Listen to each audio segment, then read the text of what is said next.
전도실천이란 제목으로 말씀을 전합니다. 이 땅에는 두 종류의 사람밖에 없습니다. 하나님의 자녀냐, 아니 또 영적으로 죽어있는 마귀의 자녀냐. 또 다른 말로 하면 생명 가진 자, 생명 없는 자, 또 전도자, 전도 대상자, 이렇게 두 종류밖에 없습니다. 이 땅 떠나도 내세는 두 군데밖에 없습니다. 영원한 하나님의 나라, 참 소망이 천국이냐, 아니면 영원한 형벌이 있는 지옥이냐. 여러분은 이미 완벽한 위치로 부름받았음을 정말 하나님께 영광 돌리시기 바랍니다. 한번 하나님의 자녀는 영원한 하나님의 자녀입니다. 우리가 받은 구원은 변화되지 않습니다. 변질되지 않습니다. 영원합니다. 보혜사 성령께서 성전 사무소가 영원토록 함께 하시기 때문이고, 우리의 이름이 천국의 생명책이 이미 기록되어 있습니다. 이 땅에서 남겨져 있는 사명을 온전히 감당하고 또 하나님께 부름받아서 천국으로 가게 되어질 겁니다. 전도의 주체는 하나님이십니다. 전도는 우리가 처음에는 하는 전도를 해야 돼요. 진짜 전도지를 준비하고 대상자를 놓고 기도하고 현장에 나가서 도전해야 됩니다. 나중에는 전도가 되어지는 그런 응답을 누리게 되어질 겁니다. 그래서 일단은 말씀 붙잡고 깊은 기도의 집중 속으로 들어가시기를 바랍니다. 오늘 메시지는 간단하게 할게요.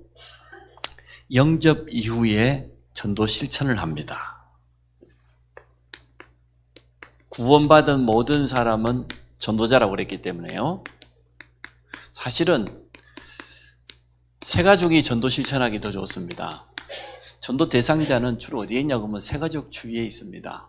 불신 가족, 불신 배우자, 자녀들, 지인들이 가득하기 때문에 목회자나 중직자 주위에 도리어 전도 대상자가 적습니다. 가족들이 거의 보고마 되어지고 가정 보고마가 이루어지다 보니까, 그러나 세 가족 주위에는 거의 불신자들이 주로 있다 보니까 이 사람들 배후에 전도의 문을 잘 봐야 됩니다. 그래서 이 말이 어찌 보면 맞는 것 같아요. 그래서 영접한 이후에 그 세 가족 주위에서 전도 실천을 해야 된다. 전도의 문을 확실하게 봐야 되겠습니다. 사람을 살리는 것은 금은보화가 아니다 그랬는데요. 오늘 사도행전 3장 6절에 베드로가 말했던 것처럼 은과 금 내게 없다. 근데 내게 있는 게 있다. 이게 내게 있어야 돼요. 나사렛 예수 그리스도의 이름, 이게 내게 있어야 돼요. 정확한 복음이 내게 있어야 됩니다.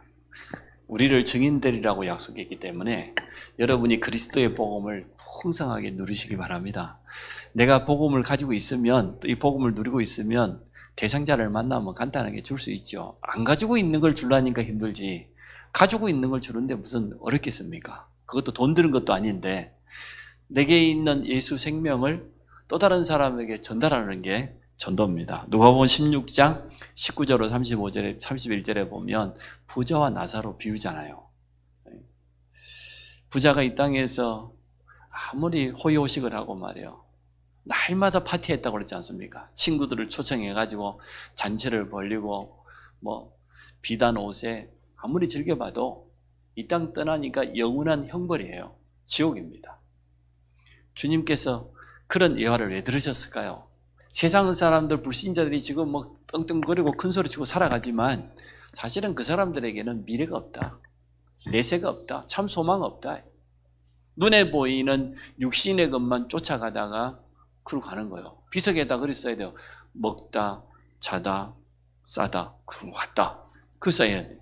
그거 말고 한 게 없으니까. 근데 거지 나사로입니다. 부자의 그 상에서 떨어지는 거 얻어먹고 살았다고 그랬습니다. 그래도 예수 믿으면 구원받는다 그 말이지, 얻어먹고 살아라 그 말은 아니죠. 그렇죠? 그래서 무슨 일이 있어도 렘넌트들은 불신자에게 얻어먹고 살고 그러면 절대 안 돼요. 그러나 여기 계시는 기성세대들은 혹시나 불신 부모가 준다고 하면 얼른 받으세요.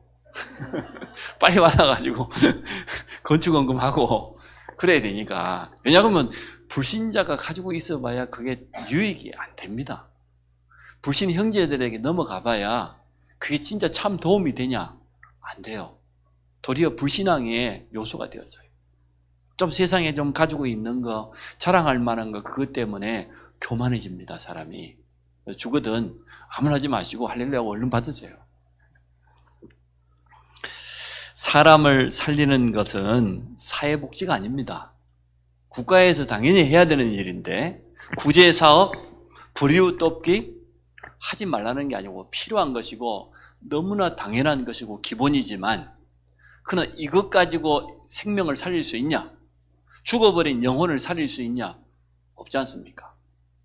종교인들은 참 잘합니다. 천주교인들, 여호와 증인들을 비롯해서 많은 종교인들이 불이웃 돕게 하고요. 구제사업하고 과업은 찾아가고 필요한 일입니다. 사람으로서 가장 마땅한 기본 도리이기 때문에 우리가 예수 믿지만 우리 부모님이 예수 안 믿는다고 그래도 효도하는 것은 자식으로서 당연한 거잖아요. 그렇죠? 이건 당연한 일이지 이게 생명을 살리는 건 아니에요. 영을 바꿀 수는 없어요. 창세기 3장의 저주를 막을 수는 없어요. 많은 종교는 이걸 강조하지 영적인 거 잘 모릅니다. 그래서 타 종교가 기독교를 비난하는 게 어찌 보면 맞습니다. 맞잖아요. 이 사람도 이걸 굉장히 가치 있는 것으로 보는데 교회들 가운데서도 이걸 잘하는 데가 있더라고요. 보니까 소강서 목사님 교회 같은 경우는 용인에 있는 교회 같은 경우는 보니까 6.25 참전용사 해외에 있는 분들을 초청해요. 매년마다. 나이가 벌써 얼마 되겠어요. 6.25가 지금 있는지 지금 73년이 됐는데 그때 벌써 20대 왔으면 벌써 90 넘었을 거 아니에요. 처음 막 에티오피아 이런 막 굉장히 어려운 나라에 있는 참전용사 초청해가지고요. 축하금도 주고 막 감사하다고 하고 또 지역에 있는 어르신들을 다 불러가지고 보니까 목사님이 트로트 하나 멋있게 부르더라고. 그것만 해도 대단해요. 근데 그게 전부 다 도구가 뭡니까? 전도 때문에 그러거든요. 단순한 잔치로 끝나는 게 예원교회도 보니까 그 요즘 잘 나가는 아이돌이잖아. 아이돌을 불러가지고 교회에서 공연을 시켰더라고. 아, 지역 주민들이 좋아하고 다 와버렸어. 그냥 막 아이돌 나니까 앞자리가 전부 지역의 청소년들이 다 차지해버렸어. 콘서트 가려면 돈 엄청 줘야 될 건데 무료로 해버렸으니까.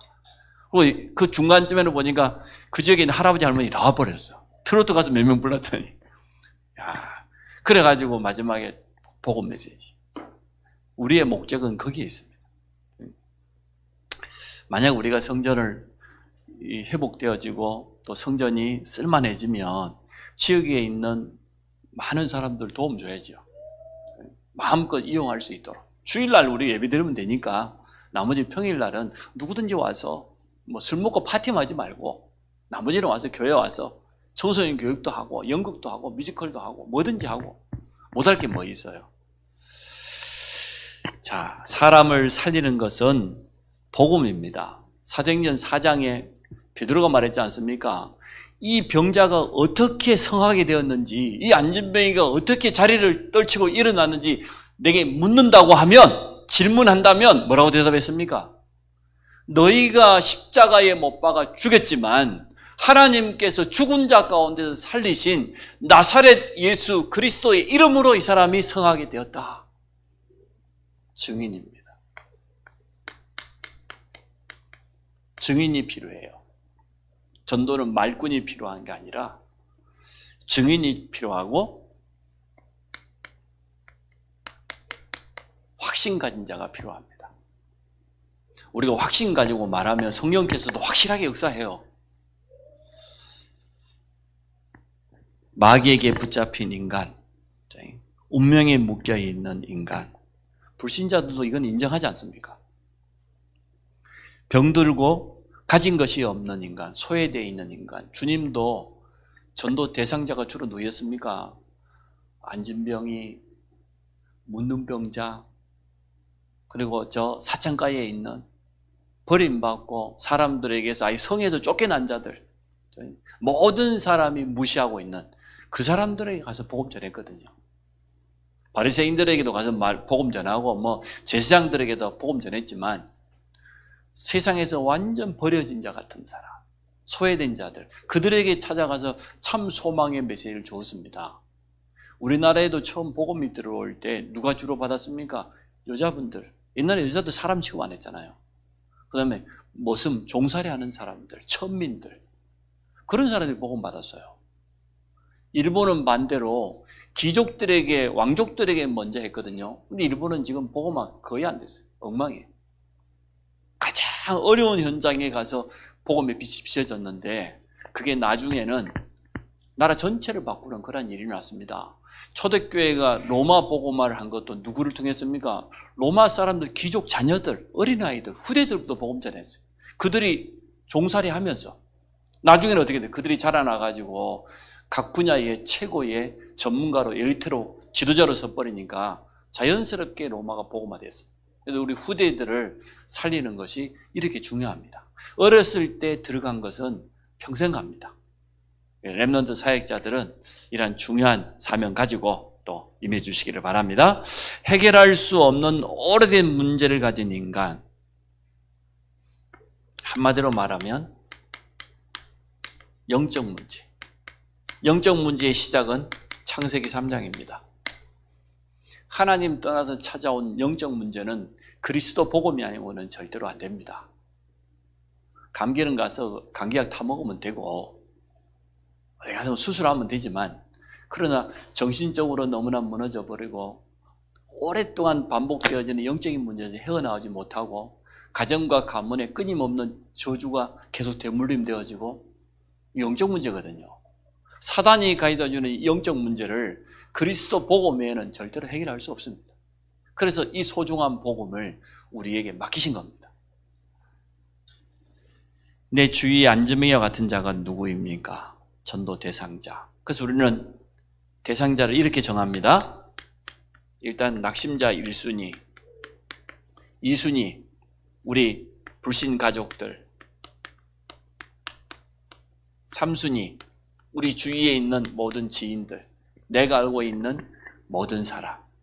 이 사람을 전도 대상자로 삼고 일단 중보기도부터 시작하십시오.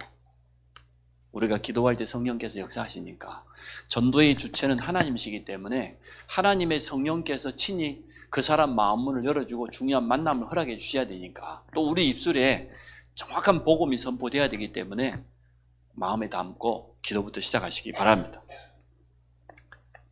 전도는 살리는 것입니다. 영을 살리고 나중에 영이 살아나면 힘 얻으면 하나님의 말씀이 전달되어지면 치유되기 시작해요. 우리는 단순하게 고치는 치유가 아니고 살리는 치유거든요. 영을 살리고 마음 생각이 무너져 버렸어요. 오전 예배에서 제가 말씀했지 않습니까? 청소년 1만 명당 1명씩 자살하는 시대가 됐다니까.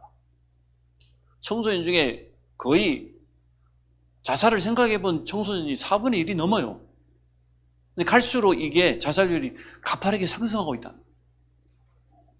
그 지금 대통령이 수능 때문에 한 말씀 하셨습니다만은 그 때문에 여러 가지 하여튼 많은 주장들이 하여튼 의견들이 많이 있는 것 같아요.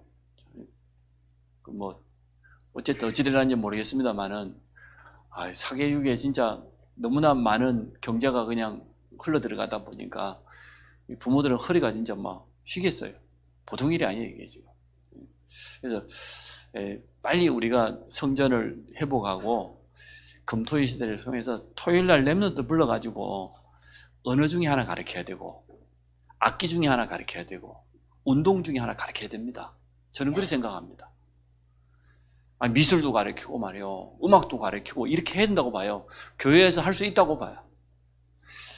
학원은 물론 매일 다닐 수 있으면 참 좋지만 그게 아니라도 금토일을 이 시스템을 가지고 렘넌트를 어렸을 때부터 차근차근 한 단계 한 단계 가르치면 잘할 수 있다고 봐요.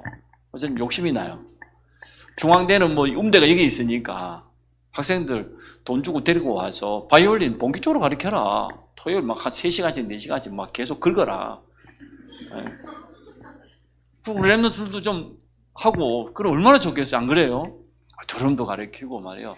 악기. 그래서 렘넌트들이 누가 뭐라고 해도 운동 하나, 악기 하나 해야 돼요. 그리고 언어 하나 해야 돼요. 언어. 237이니까. 237 시대의 주역이 랩넌트들인데 한국말 잘한 것만 해도 감사할 일이야 사실은. 그잖아요. 말도 잘 못하는 사람들 얼마나 많은데. 그래도 랩넌트들은 미래를 놓고 좀 237 시대를 놓고 언어 공부를 하나 하면 참 좋겠다. 그런 생각이 되어져요. 저도 기대하고 있습니다. 스마트폰이 조금 더 좋아지면 뭐 내가 언어 안 해도 지가 알아서 하겠지 이러고 지금 기다리고 있습니다. 랩넌트는 기다리지 말고 도전하시기 바랍니다. 자, 살리는 고민인데요. 전도 대상자를 살리기 위한 살리는 고민부터 어떻게 하면 복음 전할까? 이게요, 사실 얼마나 소중한 중심입니까? 어떻게 하면 내가 전도자의 삶을 살까 말이에요. 우리 가족을 어떻게 하면 살릴까? 우리 형제들을 저 우상 가운데서 건져내야지 말이에요. 이러한 중심 가지고 있는 게 얼마나 귀합니까? 교회를 수십 년 다니는데도요, 자기 가족들 한 명도 전도하지 못하고요, 별 관심도 없는 사람, 종교인들 많습니다. 자기 그냥, 이게 뭐, 꼭 어찌 보면은 교회 다니는 게 취미생활 같아. 그렇게 하면서 직분도 받고. 과연 그게 옳은 삶이 맞습니까? 잘하든지 못하든지 어떻게 하면 이 생명의 복음을 전할까? 이것 때문에 고민하고 이것 때문에 진짜 눈물을 흘리고 말이에요. 그런 전도자가 되시기 바랍니다. 잘하든 못하든 해야 안 되겠습니까? 복음 전해야 돼. 주님은 땅끝까지 모든 민족에 가서 증인될 것이라고 했는데, 모든 족속을 제자 삼으라고 했는데, 언젠가 제주도 집회를 했는데 찬송을 불렀어요. 먼 곳에 나가서 전하지 않아도 제주도에서는 복음 전하자, 그렇게 찬양을 개사하고 불렀거든요. 그러니까 유목사에 올라가자마자 뭔 그런 찬양이냐고. 주님은 모든 민족 모든 족속에 가라고 했는데 그런 찬양 부르지 말라고. 제주도 사람들은 제주도가 막 워낙 우상이잖아요. 흑암 문화로 가득 찌들어 있다 보니까 제주도 밖에 나가서 전도 못해도 제주도 안에서만 해도 된다는, 그렇게 그날 찬양을 불러서 개사를 해가지고 틀리다, 생각이 틀렸다는 거예요. 우리 전도 때문에 우리 그릇을 활짝 열어야 됩니다. 전도 대상자를 위해 기도를 시작해요. 기도 시작하면 어떻게 된다고 되어 있습니까? 오늘 여기 보니까 굳은 마음이 부드럽게 된다고 해요. 마음이 막 돌덩이처럼 딱 닫혀 있는 사람 있잖아요. 예수 예자도 못 꺼내게 하는 사람도 있거든요. 그러면 부드러운 사람이라고 뭐 전도가 잘 되냐? 그것도 아니에요. 진짜 문댕이들이라. 응?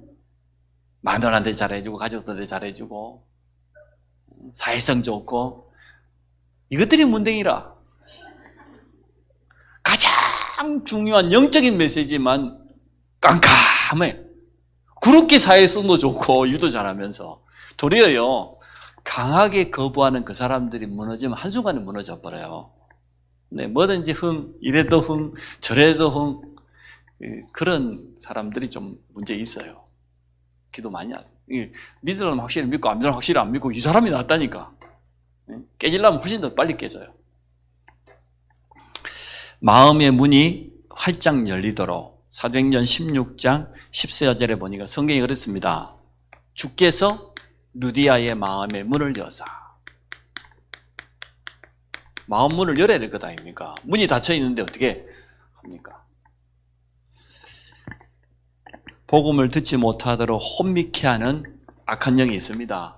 고린도후서 4장 4절.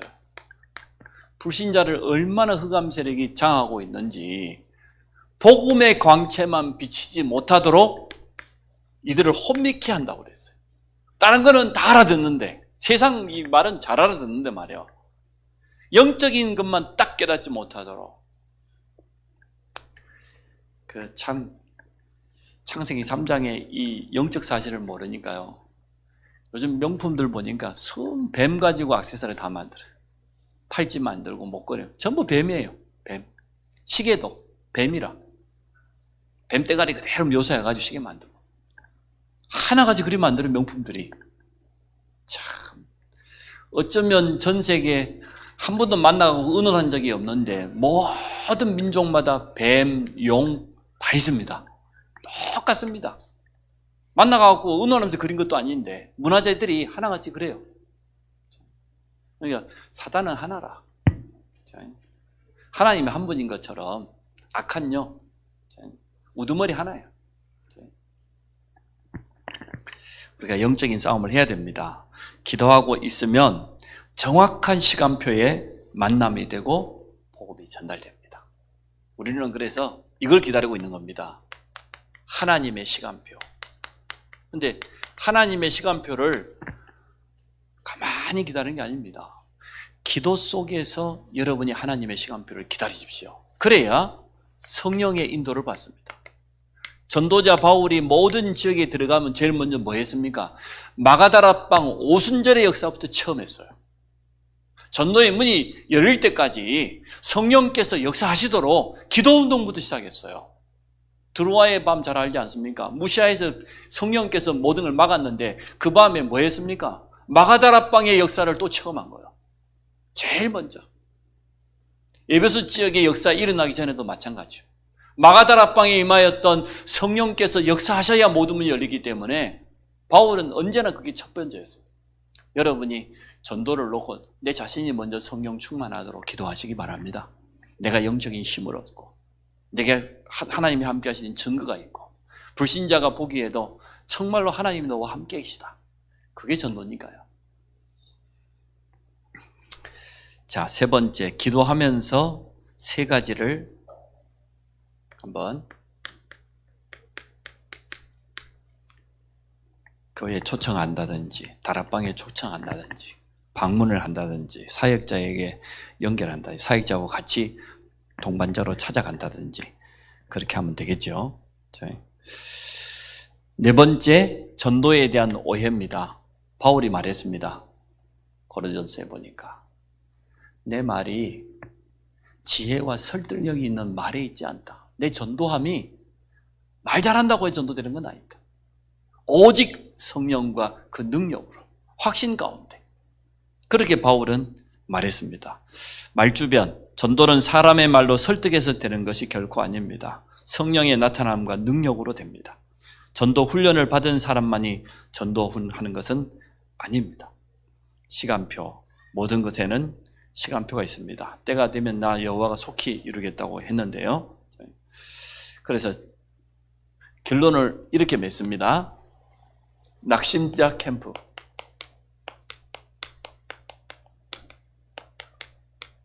낙심자 캠프를 어떻게 진행할 것이냐. 첫째, 정확한 정보. 정보력이 앞으로 모든 걸 다 좌우해요. 명단을 보니까 누락된 사람도 있어요. 정보가 일단 정확하지 않아요. 그래서 명단을 다시 한번 점검해 보기 원하고요.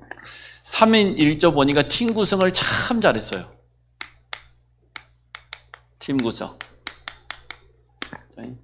이번에 장로 순례 가신 분들은 예원교회가 어떻게 낙심자를 놓고 기도하고 또 살렸는지 간증 들었을 겁니다. 낙심자 놓고 팀 구성만 했는데 3인 1조 팀을 구성했는데 2744개가 나왔다니까요. 2744명이 낙심자. 거기에 3명씩 달라붙으면 어떻게 되겠어요? 그 부분을 좀 참고해가지고 인도를 받으면 참 좋겠습니다. 그럼 팀 구성하는 목적은 뭡니까? 본격적으로 기도하려고. 일단 기도부터. 중보기도의 능력을 여러분 체험하게 될 겁니다. 그럼 세 번째, 지교회와 우리 예비 사역자들의 역할입니다. 지교회 사역자가 어떤 역할을 해줘야 되냐 그러면 제일 첫 번째로는요, 3인 1조 팀을 구성했으니까 팀 구성한 이 사람들에게 세밀한 미션을 주세요.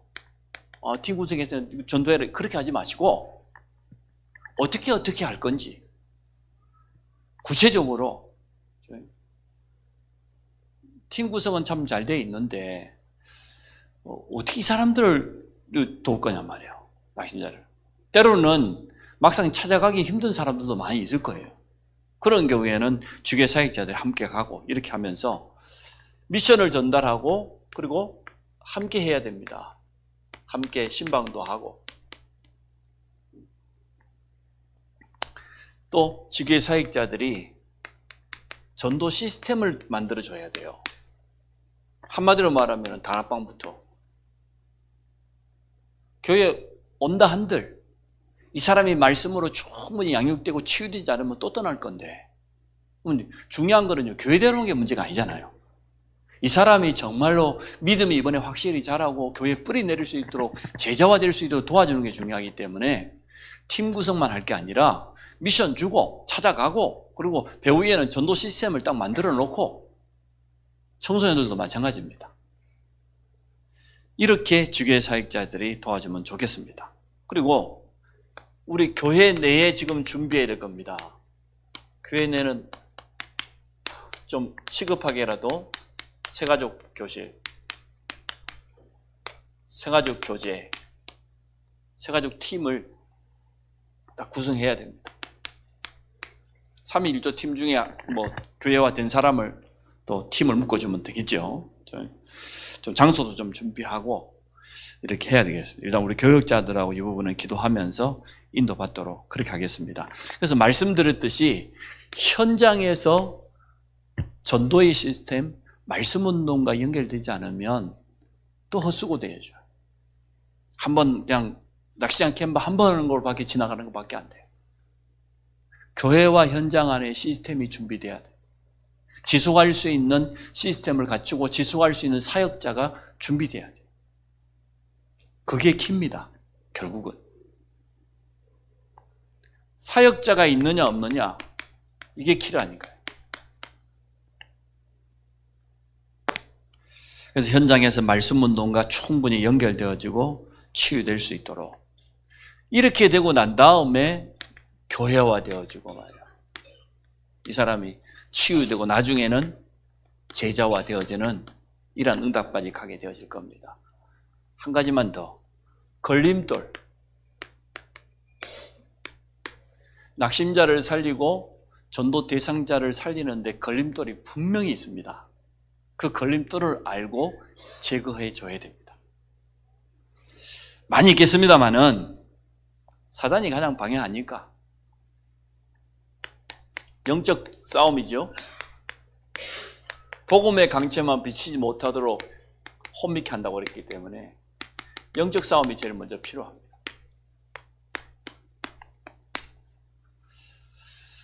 또 걸림돌이 뭡니까? 자, 이 사람이 참 믿음이 제대로 자리 잡았더라고 하면 낙심하지 않았을 건데 믿음이 제대로 각인되지 않았어요.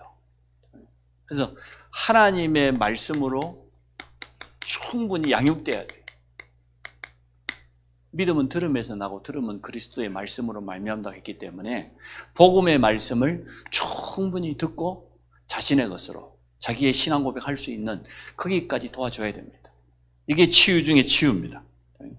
또 이 사람의 오래된 영적 문제 있거든요. 누구나 다 있지만 좀 드러난 영적 문제 있지 않습니까? 이 부분을 도와줘야 돼요. 자존심 상하지 않도록 영적 문제를 좀 꾸준히 좀 머리 내다보고 치유해줘야 됩니다.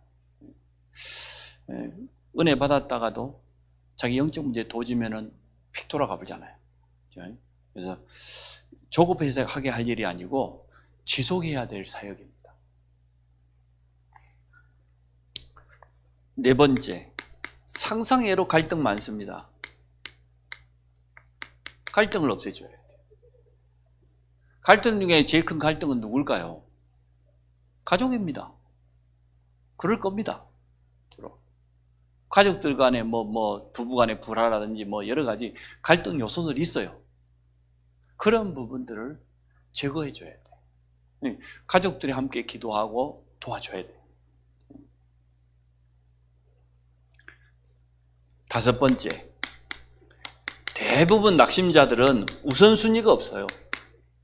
영적 우선순위를 거의 놓치고 살아가요.